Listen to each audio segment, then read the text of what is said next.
Bienvenue à tous sur AfriSport pour le journal du Mercato de ce mardi 9 mai 2023 que nous débutons avec Rami Bensebaini en fin de contrat au Borussia Mönchengladbach.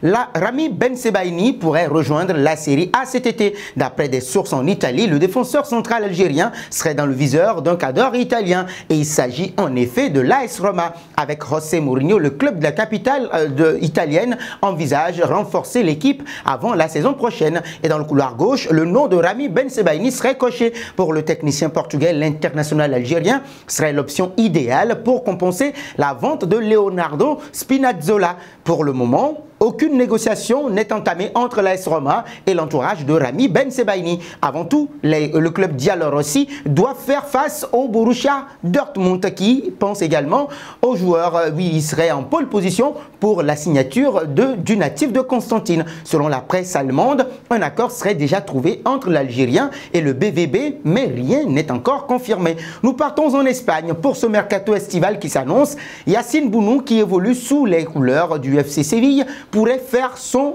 entrée dans la Ligue 1 française. L'Olympique de Marseille serait en train de rôder autour du lion de l'Atlas. Selon les informations relayées par le média marocain, l'Olympique de Marseille s'active pour prêter Yacine Bounou cette saison. Le portier marocain n'a pas encore été titularisé avec son club malgré ses performances XXL dont il a fait preuve au dernier mondial. Une situation qui laisse croire que le club espagnol n'hésiterait pas à pousser Yacine Bounou vers la sortie à la fin de cette saison, ce qui arrangerait quand même les Phocéens si éventuellement ils font de la signature du joueur de 32 ans une priorité. Nous voici arrivés à l'instant quiz avec 3 indices pour connaître notre joueur mystère du jour.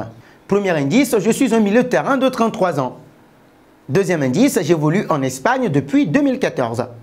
Troisième indice enfin, j'ai déjà joué pour Leverkusen. Qui suis-je? Vos réponses sont attendues en commentaire. Nos félicitations à tous ceux qui ont répondu. Ousmane Dembélé lors du dernier journal du Mercato. C'était le joueur à trouver puisqu'il est un attaquant de 25 ans qui évolue en Espagne. Il a déjà joué pour Rennes et en Allemagne. Un pas en Italie, les Nerazzurri penseraient toujours à l'ancien joueur du Paris Saint-Germain, Thiago Motta, pour le poste d'entraîneur. Toujours placé pour accrocher une place dans le top 4 en Série A et qualifié d'office pour la Ligue des Champions, la formation de l'Inter Milan pourrait procéder à un changement d'entraîneur à l'issue de la saison. Simone Inzaghi pourrait être démis de ses fonctions et pour le remplacer, la direction des Nerazzurri aurait déjà coché un nom en tête.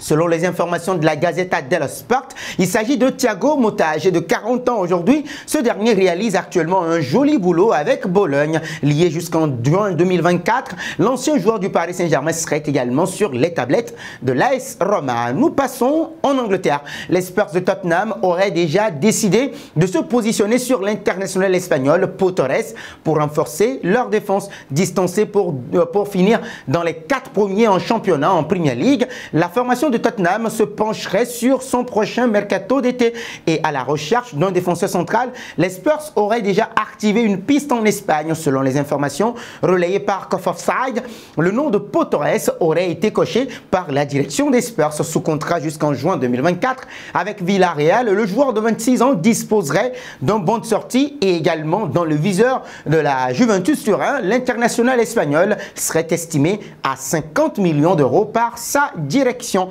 Nous nous intéressons à Neymar. Que va-t-il faire? Le Brésilien à la saison prochaine. L'attaquant du Paris Saint-Germain avait déjà bien démarré cet exercice afin d'arriver en forme à la Coupe du Monde et peut-être la dernière de sa carrière. Mais l'histoire s'est gâtée après cette désillusion au Qatar. Neymar s'est blessé en février dernier contre le LOSC et sa saison s'est stoppée d'un coup. Pas facile à encaisser par la direction parisienne forcément, mais le club de la capitale commence à avoir l'habitude. Une fois de plus, l'idée sera de vendre le Brésilien lors du prochain mercato estival. Après les événements de la semaine dernière qui a vu des supporters du Paris Saint-Germain s'amasser devant son domicile pour réclamer son départ, Neymar serait ouvert maintenant à un départ. Mais les prétendants ne courent pas les rues. Neymar est sous contrat jusqu'en 2027 et a un contrat plus que juteux, ce qui freine logiquement de nombreuses écuries. À en croire les informations de Foot Mercato, son seul marché serait en Premier League où Manchester United et Chelsea sont régulièrement cités. affaire à suivre. Nous terminons avec Osimhen. Dans la quête ou la conquête pour signer Victor Osimhen, Manchester United aurait pris une longueur d'avance sur les autres concurrents. Les Diables Rouges ou les Red Devils seraient en contact avec le clan du Nigérian depuis plus d'1 an, apprend-on. Courtisé par plusieurs clubs, dont certains en Angleterre, Victor Osimhen n'a pas encore décidé de son avenir. Pour le moment, il est focus sur Naples et qui ne voudrait pas non plus aussi le céder, en tout cas pas cette saison.